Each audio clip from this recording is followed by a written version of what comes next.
Bismillahir Rahmanir Rahim. Wa sallallahu ala Muhammadin wa alihi wa sahbihi wa sallama tasliman kathira. Chers frères et sœurs, chers téléspectateurs, nous vous disons assalamu alaikum. Bienvenue sur votre plateau, le spécial Ramadan. Dans ce studio de Djibril Awad, nous recevons une fois encore le docteur Tidjane Diarra, l'infatigable docteur Tidjane Diarra qui va justement nous parler des bienfaits de la dernière décade. Nous l'avons commencé hier, le chapitre de la dernière décade. Nous profitons de l'occasion pour vraiment vous demander doua, vous demander de la bénédiction à chaque fois que vous rompez avec le jeûne, parce que le jeûneur, il fait partie des 3 personnes dont les vœux sont exaucés sur place. Donc, qu'Allah nous fasse partie de ses serviteurs les plus sincères. Assalamu alaikum, Oustad Dr. Diarra. Wa alaikum salam wa rahmatullahi wa barakatuh. Cheikh Imam. كيف الحال؟ بخير الحمد لله. المجاهد الكبير.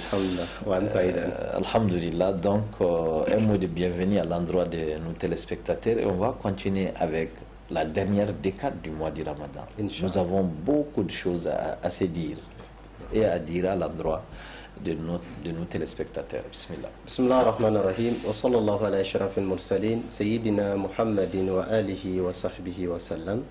Chers téléspectateurs, téléspectatrices, que la paix soit sur vous. Nous rendons une fois de plus grâce à Allah, le Tout-Puissant, le Tout-Miséricordieux, l'accueillant au repentir.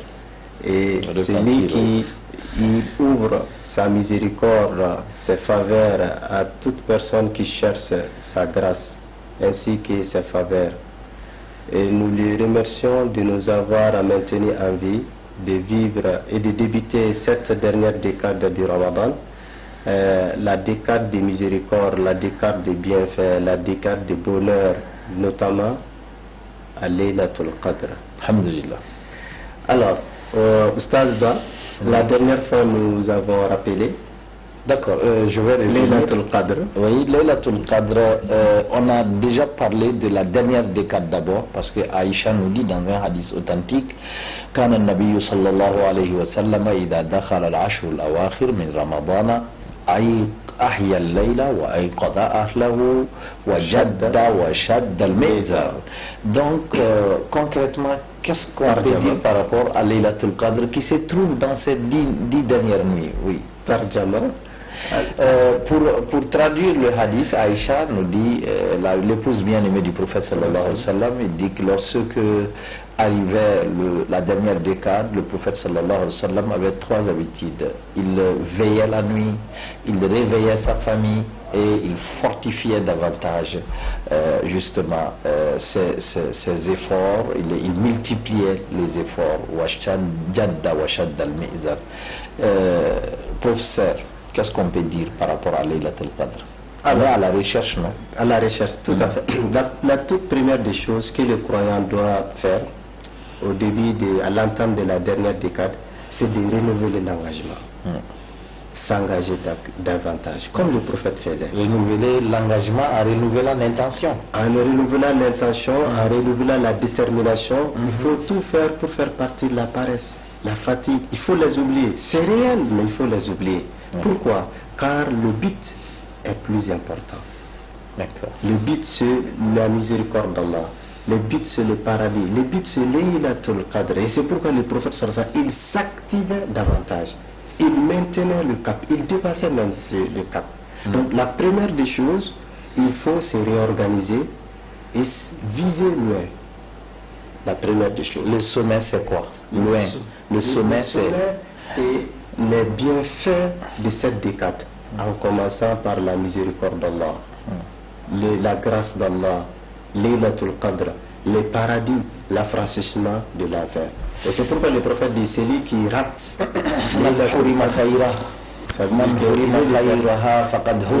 et celui qui perd Laylatul Qadr, quand il la rate cette nuit, Tu es il est le plus grand perdant. Le plus grand perdant. Essayons de venir rapidement sur Laylatul Qadr parce que le temps qui est là est très très... on est coincé par le temps. Nous avons des caractéristiques pour Laylatul Qadr. Salamun hiya. Elle est caractérisée par la paix. En quoi est-ce qu'elle est caractérisée par la paix? La paix. La paix. Cette paix, elle fait référence à quoi? Cette paix fait référence à Allah subhanahu wa ta'ala lui-même. Allahumma anta salam. Wa minka salam. Allah, c'est toi-même, c'est Dieu même qui est la paix. Et la paix, ça vient de lui.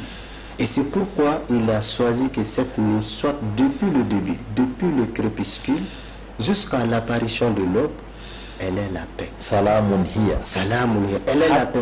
Il n'y a pas de gêne, il n'y a pas de nuisance, il n'y a pas de mal. Elle constitue la paix. Elle occupe le mérite le plus important. Et compte tenu de son mérite, ne serait-ce que déposer un acte, la lecture du Coran, l'aumône, la prière, sadaqat, ordonnance du convenable, interdiction du blâmable, est le meilleur que l'acte posé pendant 1000 mois ne contenant pas Laylatul Qadr. Et aussi les anges descendent. Quand les anges... Le deuxième, c'est la descente des anges. C'est ce qui accompagne et qui va matérialiser la paix de la nuit. Car les anges, quand ils descendent avec la sakina, la quiétude d'Allah subhanahu wa ta'ala. Ils descendent sous l'ordre d'Allah subhanahu wa ta'ala. Cette sakina, est-ce qu'elle est visible? Cette sakina, elle est... Comment est-ce qu'on peut la percevoir? D'abord, c'est spirituel. Ah, d'accord. C'est spirituel. Et le croyant, il va sentir un apaisement. Un apaisement, un allègement de la part d'Allah subhanahu wa ta'ala. Et aussi, il aura une motivation. Quand ceux qui se réveillent, ceux qui sont déterminés à obtenir la nuit, Allah subhanahu wa ta'ala les galvanisera. Et ils sentiront cette lumière-là, qui n'est pas perceptible, ce n'est pas matériel, c'est spirituel surtout. Mais sur le plan physique, il y aura des apaisements, comme d'après certains savants. Certains savants ont dit que parmi les signes, c'est une nuit paisible. Une nuit avec une quiétude exceptionnelle, avec des lueurs. Mais nous, ordinaires, on ne le sent pas. Oui, parce que comment on peut le sentir? Comment est-ce que ma fille Saoudatou et Ibrahima Mariko peut le sentir dans son corps intérieur? Il sentira quand il se verra en train d'adorer Allah, en train de faire des efforts, en ayant l'espoir d'obtenir Laylatul Qadr. C'est une grâce d'Allah. Et cette grâce, rien ne peut l'égaler. C'est pourquoi le messager a dit Man qama laylatul qadri imanan wa ihtisaba. Man qama laylatul qadri imanan wa ihtisaba. Il dit imanan avec le prophète dit celui qui accomplira une bonne œuvre durant Laylatul Qadr, notamment la prière, avec la foi et en espérant de la récompense. Parce que le croyant, quand il verra que tu es en train d'adorer Dieu, c'est la miséricorde d'Allah. Dieu t'ouvre sa porte et il t'accueille. Et ça, c'est le plus grand souhait et la satisfaction pour le croyant. Et la manifestation de la quiétude de cette nuit, pour le croyant, ça commencera depuis là-bas. Pendant que les autres sont occupés par autre chose, d'autres sont en train de dormir. Et toi, tu es éveillé, tu es en train de lire le Coran, tu es en train de la prière. Quelle grâce! Quel honneur Allah subhanahu wa ta'ala t'a accordé. C'est tellement intéressant quand vous attendez un rendez-vous qui est très important dans votre vie, et on vous dit d'être dans un salon d'attente et souper, on va vous faire rentrer sur celui qui doit, c'est la personne avec laquelle vous avez eu le rendez-vous. Quel est votre sentiment? Et c'est le même sentiment qu'un bon croyant peut avoir au soir même, justement, au début même de la nuit de Laylatul Qadr. Oustaz, on ne peut pas se quitter sans parler de l'invocation intitulée, connue au nom de l'invocation de Aïcha, parce que ça a été un cadeau donné par le prophète sallallahu alayhi wa sallam à son épouse. Elle dit Ara'aïta law alimtu ayya laylatin laylatul qadri Ma aqulu ya Rasulallah. Si j'arrive à distinguer, à connaître, à avoir Laylatul Qadr, qu'est-ce que je dois dire? Je crois qu'il y a un enseignement très important par rapport à la formule enseignée. Allahumma innaka afuwwun tuhibbul afwa fa'fu anni. Quel est ton commentaire par rapport à cette formule? Alors, cette invocation, elle pèse lourde. Très très lourde. Pourquoi? Dans un premier temps, ce qu'il a donné, c'est le messager de Dieu. Il a donné à qui? À son bien-aimé. C'est la femme. Son bien-aimé. C'est notre maman. Bien sûr, son bien-aimé, Aïcha. Toutes les Aïcha qui nous suivent aussi peuvent en être fiers. Être orgueilleuse à la limite. Alors, le prophète donne cette invocation à son épouse, à la mère des croyantes, Aïcha. Et pour la recherche de quoi? La recherche d'une nuit dont son adoration, pour laquelle son adoration est meilleure que 1000 mois. Et le prophète n'a pas dit, il faut faire ça, faites ça. Dites seulement, Allahumma innaka afuwwun. Oh Seigneur, tu es le pardon. Tu aimes le pardon. Le grand pardonneur. Oui. Tu aimes le pardon, pardonne-moi.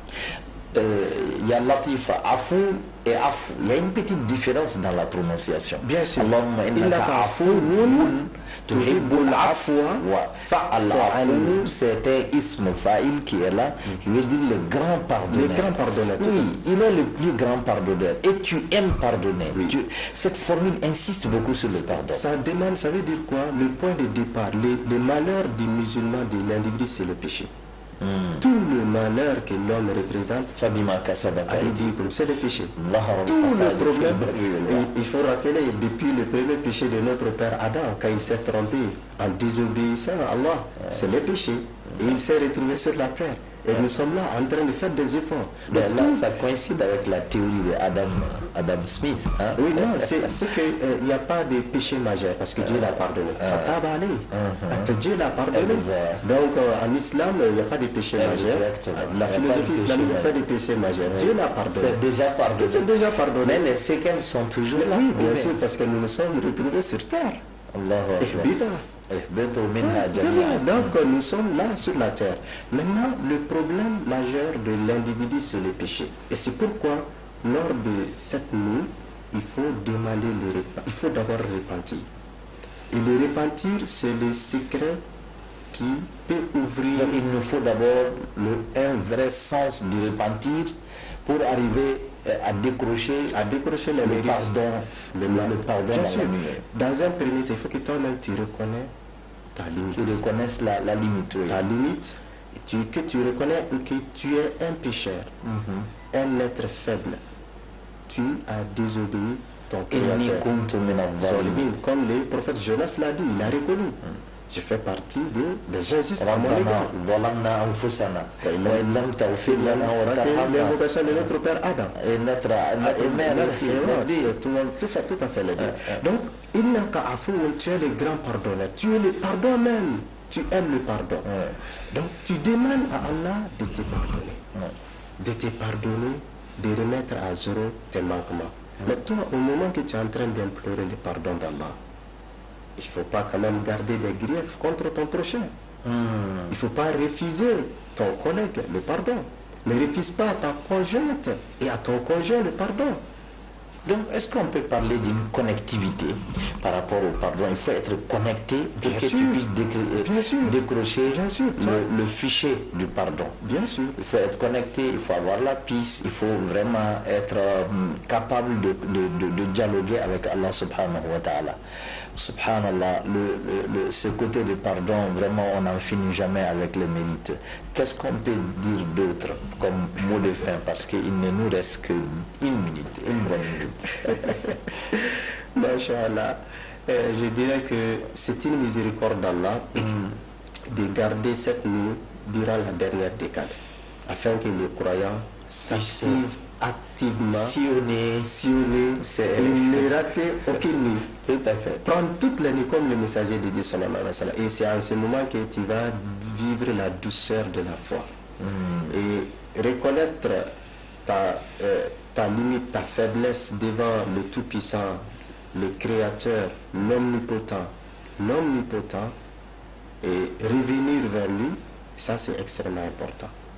Et au moment que tu es en train d'implorer son pardon, il faut avoir la gentillesse de pardonner à tes prochains.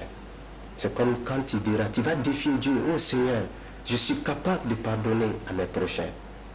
Veux-tu me refuser les vôtres? Allah ne te refusera jamais. Non. Quand tu pardonnes à tes inférieurs, des gens qui t'ont commis de tort, qui t'ont fait de préjudice, toi tu acceptes d'ouvrir ton cœur et d'effacer et d'ouvrir une nouvelle page avec eux, Inch'Allah, tu obtiendras le pardon d'Allah subhanahu wa ta'ala. C'est ce qui nous amènera justement à la fin de cette rencontre. Mariko Sorona Sidibé nous suit et je crois qu'elle a décroché tous les enseignements justement du processus de pardon. Le pardon d'Allah est très différent du pardon des êtres humains. Quand Allah pardonne, quand Allah te pardonne, il t'inscrit sur la liste de ses alliés. Quand il te pardonne, il expie tous tes péchés. Et quand il te pardonne, qu'il nous pardonne, directement, il nous fait partie des Al-Abrar. Qu'Allah nous fasse partie de ses serviteurs les plus sincères. Sur ce, on va clore en vous demandant des doigts sincères au moment de la rupture, car vos doigts au moment de la rupture ne sont pas vains et seront certainement exaucés. Qu'Allah nous assiste. Wassalamu alaikum wa rahmatullahi wa barakatuh.